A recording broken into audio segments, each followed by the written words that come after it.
मुझे यकीन है कि आप बचपन में खेल के मैदान में झूलों पर झूले होंगे।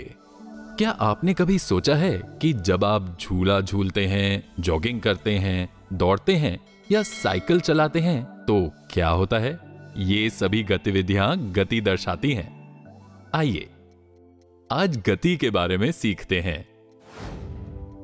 वे वस्तुएं जो गति में होती हैं गतिमान वस्तुएं कहलाती हैं, जैसे उड़ते हुए पक्षी, बहता हुआ जल और पवन चक्कियां।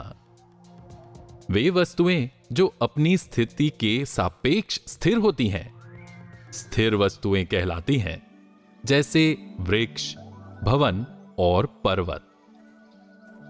आपके कलाई घड़ी पर सेकंड वाली सुई देखी होगी, लेकिन यदि घड़ी में सेकंड वाली सुई न हो तो क्या आप मिनट वाली सुई की गति को देख सकते हैं? बड़े शहरों में ऊंचे टावरों पर घड़ियां लगी होती हैं। हम उस घड़ी से समय तो जान सकते हैं, किंतु क्या हम इसकी सुइयों की गति को देख सकते हैं? प्रारंभ में एक हाथी किसी पेड़ के पास खड़ा है और कुछ मिनट बाद वो पेड़ से दूर चला जाता है। एक वस्तु को गति में कहा जाता है जब ये अपनी स्थिति को समय के साथ किसी स्थिर वस्तु के सापेक्ष बदलती हो।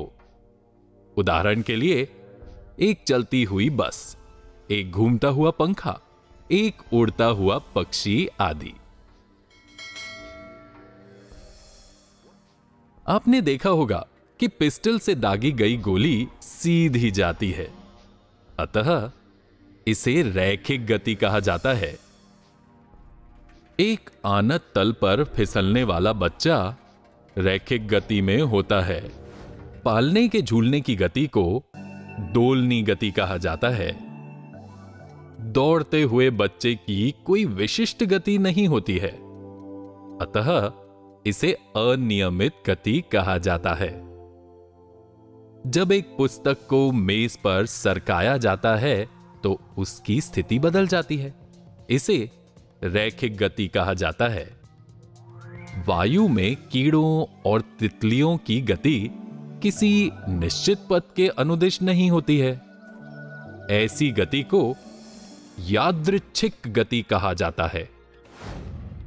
जब माइक से सड़क पर सीधे चलने वाली एक साइकिल की गति के बारे में पूछा गया तो उसने कहा कि यह एक रैखिक गति है। पीटर ने कुछ अलग कहा।